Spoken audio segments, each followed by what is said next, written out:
So, ayan, Monday morning sa lahat mga kapiks. School din na naman po yung mga bata at ako po, dito pa ako sa tindahan nag-aabang ng customer. So, ayan, kape po tayo. Black coffee po tayo ngayon. So, yun nga, tapos na pong mag-almusal yung mga bata. Nilutuan ko po sila ng corned beef. Plain corned beef lang po na nilagyan ko lang po ng sibuyas. Ayan. So tayo napabutok ka? Kuhanin ko rin ng kuti. Nagpapatali ng buhok si Ate Ezra. So kahapon, bahay mood lang po kami, pero yung mga bata, inutusan ko po maghugas. Hinugasan po nila yung lagayan po namin ng pinggan. Then, sipat-pat naman po yung mga hinugasan niya, yung mga baonan po dito. Lagaya po ng, lagayan po ng ice cream. Kasi yun nga, yung lagayan po ng ice cream na nagagamit po namin, nagiging baonan na din po mga kapiks. Kaya yun, medyo nabawas-bawasan po yung mga baonan doon sa kusina. Yung ginawa ko po, tinago ko yung mga hindi palaging nagagamit. So, yung nilabas ko lang po is yung mga baonan nila. Tapos, siguro nasa 3 baonan lang po na pwedeng malagyan kung may ulam na natira.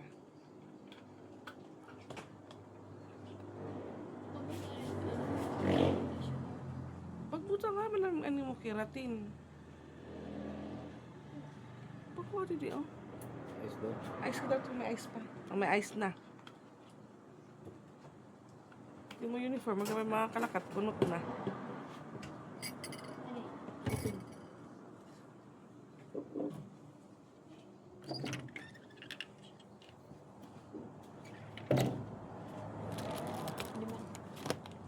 Pagbuta nga nga ikaw. Hindi rin ganda na yung bubutangan yun eh. Hindi rin ganda na binubutangan mo. Talian po muna natin yung ating dalagita. Kala ka, hilay-hilay, walay bado. Ay, mapapalit lang. Shampoo. Shampoo, maduwatas, ice. Customer po tayo sila yung walang damit.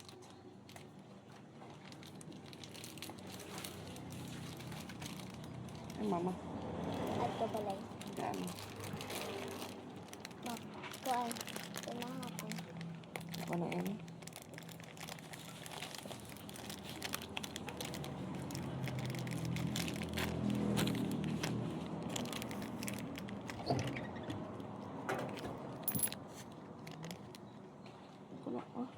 Kulang 5.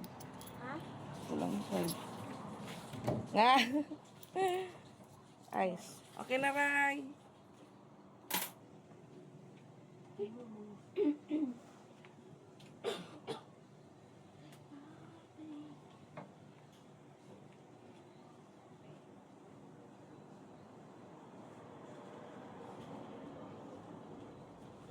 Yan, ready na pong umalis si Ate Ezra.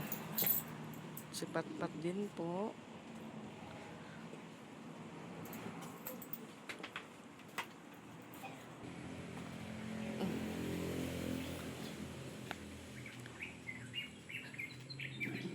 Hindi po sila nagkakasabay ni Patricia. Palaging nauuna si Ate Ezra. Alas 7:13 na po.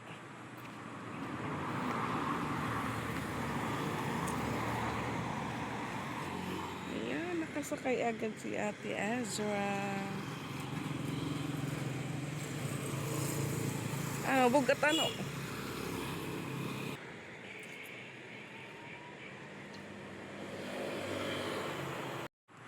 Doon naman po tayo sa isang estudyante natin.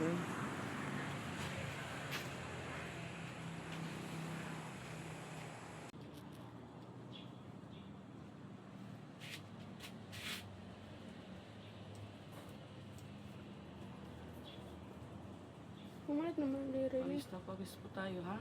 Pumalit naman. Pumalit? Yan. Pumalit na ba yun? Kari ko na nga na ito. Ayan, si Patricia naman po yung aalis. Punta niya po muna si Piang kung sabay sila punta ng school.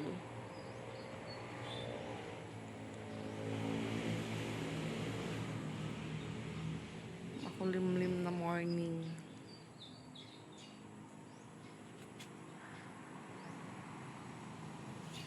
Ayan po yung bubong natin sa taas. Charan! Ang ganda po tignan.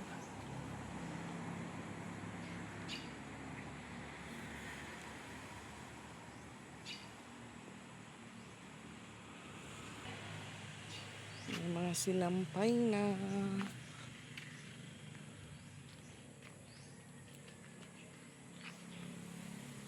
Ayan po yung lemon ni Tito.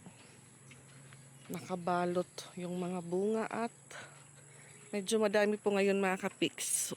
Isa, dalawa, tatlo, apat, lima.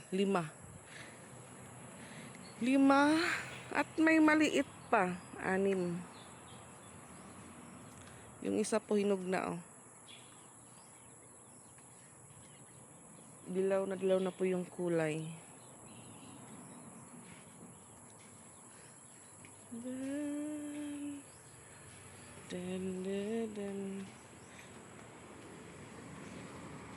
Paandarin ko naman po ulit maya-maya yung motor. At ako'y magwawalis at mag-iigib ulit doon sa balon. Ayan, galing pa kina Rose Ann. Susabay pala sila kay Paul paalis. Susakay po ng motor si Piang tsaka si Patpat sa motor ni Paul. Kaya mga kapiks, magwawalis po muna ako sa likod. Ayan mga kapiks, hugas mode naman po ako. Alas 9:05 na. Tapos ko lang din po mag-iigib doon sa balon para gamitin ko po sa paghuhugas. So ngayong Sunday naman po, paparating na Sunday, start na po ng para po sa first death anniversary po ng kuya namin. Magpapadasal ulit doon sa bahay nila mama. Ay nila papa.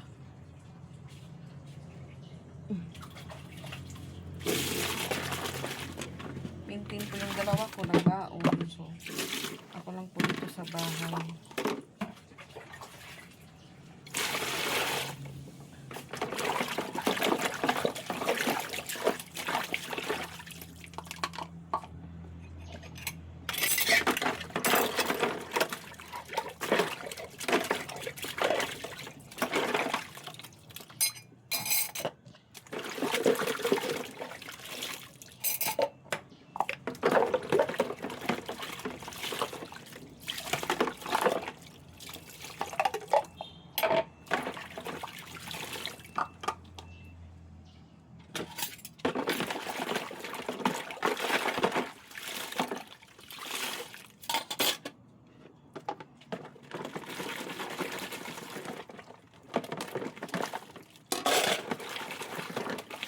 Ngayon ako siya dito si Atilano. Ewan ko pa kung nasaan ngayon.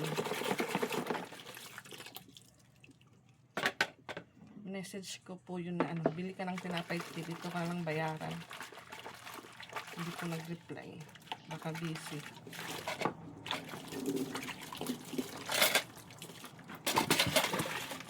Kasi sa Rose Ann, di po yun bumababa pag walang bibilhin.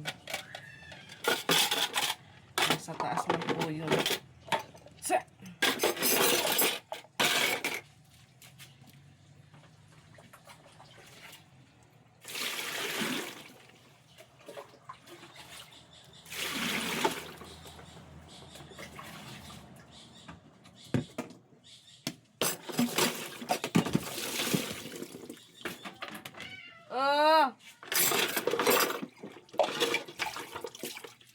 Bumibili na kape. May bumili ng shampoo.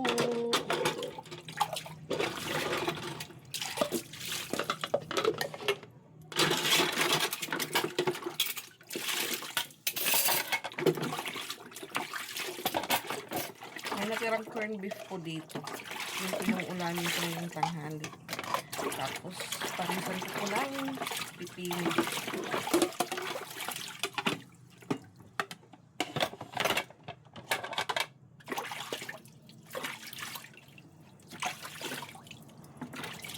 makakasama po agad tayo doon kina Papa kasi si Mika bumalik na po dyan sa bahay nila. Umuwi na po sila dyan sa bahay nila. Wala na po sila sa sagkahan.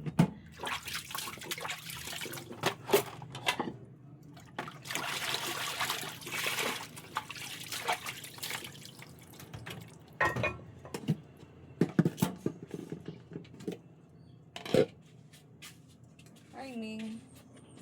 Paulan po, paulan.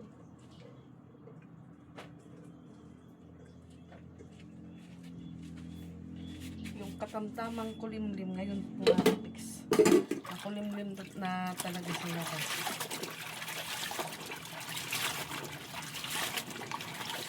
Kulimlim na po sa labas. Bawasan ko po muna yung rice cooker.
Po sinasabunan yung saingan ko namin ng kanin kasi paparis po agad yung kanin pag yung kaldero or rice cooker sinasabunan kaya maswasin na ko ng ayos.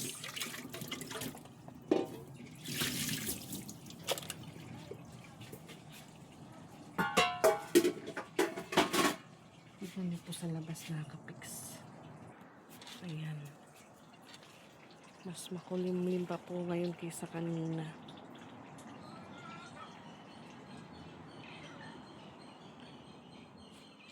Agoy, siguro yung aso nasagasaan. Parang na ano po siya. Nabalian ng ano. Isang paa. Ayan. Yung sikat ng araw, ayan na po, makulimlim na. Mag-igib po muna ako ulit doon sa balon. Tara po, mag-igib po tayo ng tubig.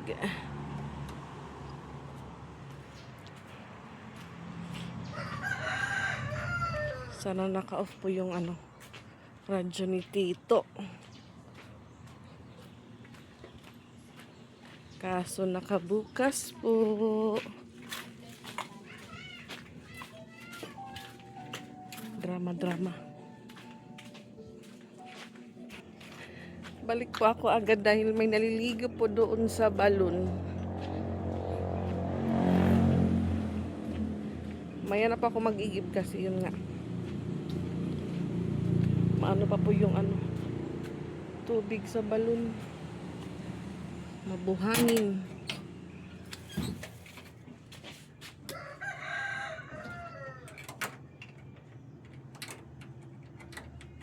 Iigibin ko lang po, is pangligo ko lang naman po. Ayan yung ating lababo. Yung ating lababong maliit. So ayan mga kapiks. Bigla ang alis tayo dahil may ano daw doon. Kilo lang po yung 1 kilo ng bigas. Ayan, 20 pesos. So yung ate ko po may coupon. So sayang pag hindi makuha or hindi maka-avail. Pero kahit hindi daw nakaano. Pesa mo rin mo ticket. Oo. Tapos basta may dala daw na ano, valid ID. Sayang din po yung ticket ni ate. Punta po tayo ng Fisherman dahil doon daw yung ano. May nagbibintahan ng bigas. Na 20 pesos yung 1 kilo. Sa labasan na po ng high school. Agyan ako dili tayo may laundry tayo. Kaya Sir, oo. sige. Oh, dili man bubble dry. Oh, Kuang ko lang iyak yupon. Nila tiyak. Bye-bye. Hi na. Hi. Wow, napapalit ka. Mapera man 5 kilo lagi mo. Diri tagis kilo yun. Tag gis tag 20 tag pera good. Oh. Bari man 10 ka kilo, o 10 kilo. Alam mo natin. 5 kilo kita. Pili man ko na magpa-register pare pa coupon basta may nila kung darang ID. Sino ko na? Bye. Ngayon sakay na po tayo ng jeep papuntang Fisherman. Ayan mga Pix, may dala na po silang mga bigas. Dito na po tayo sa Fisherman. Sakay po tayo ng pedicab papunta doon. Kuya, Jim? Ano ito panatag yak? Binabalik yan. tag 20 yan, tag 20. Ah, tag 20 kilo. Agi na uri marakin ka na. Uy, nada. Uri man padaran.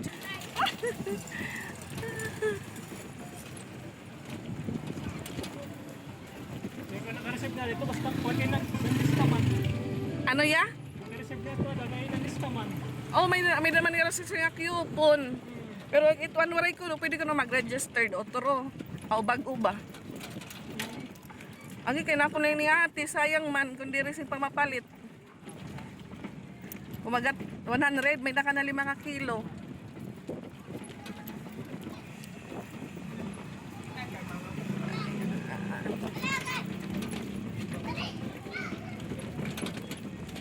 Marami po tayong nakakasalubong na may may bigas. So magpaparegister pa po tayo sa loob. May lista lang kung sino.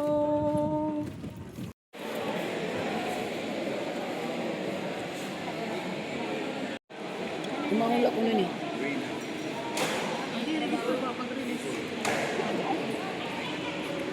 Benteng bigas.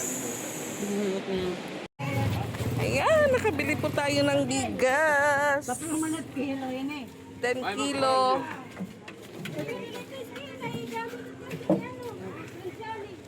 Gamot niya sa akin. Adi pa didi o. Iba lang cancer.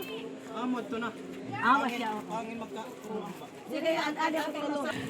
Bye! Ano ba? Sakay nilang po ako ng pedicab dahil hindi na po kami kasya doon sa sidecar.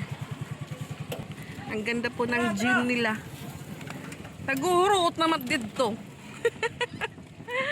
Agi. Meron din pong mga gulay, itlog, at iba pang binibenta nila doon.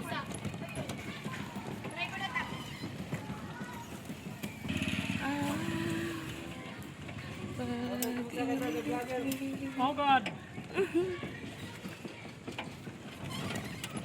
Uy, tatay kapasok.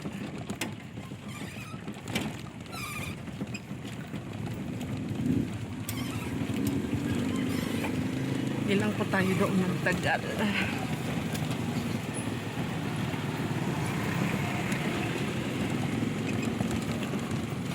Pati nga yung ikubag pinapalit. Pati ikubag pinapalit.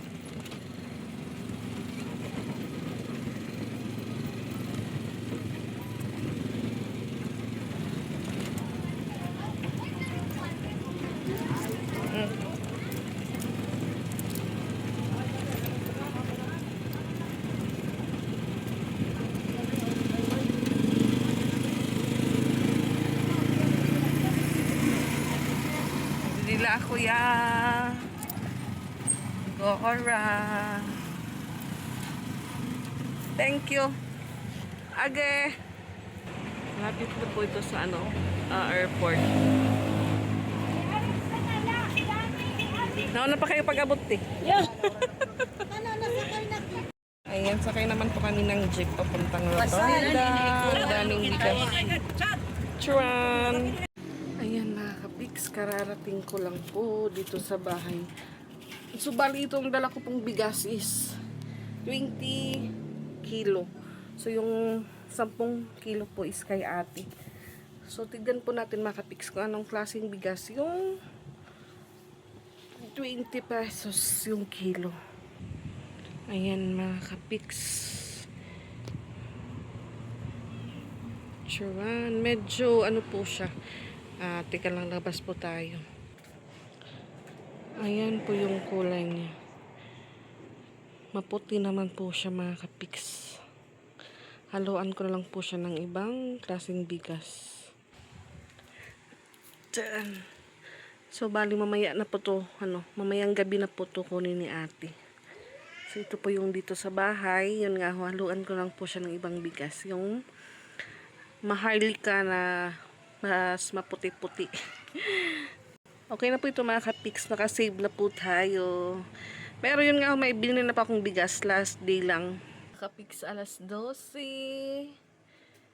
55 na po. Tara. Kain naman po tayo. So yun nga, may tira pong corned beef kanina. Ulam po ng mga bata. Then sabay lang din po ako bumili ng ulam doon sa Rotonda. Kasi kaunti na lang po yung natirang ulam ng mga bata kanina. Ang dami po ng tao. Yung iba din po nagsisidatingan pa lang. Yung iba naman po nagsisiuwian na. Sinasama ko sana si Roseanne. Yung problema ko isipiyang kakain sa pananghalian, walang magpapakain. Kain tayo mga kapiks. So yung dalawa ko po kumakain na po yun ngayon.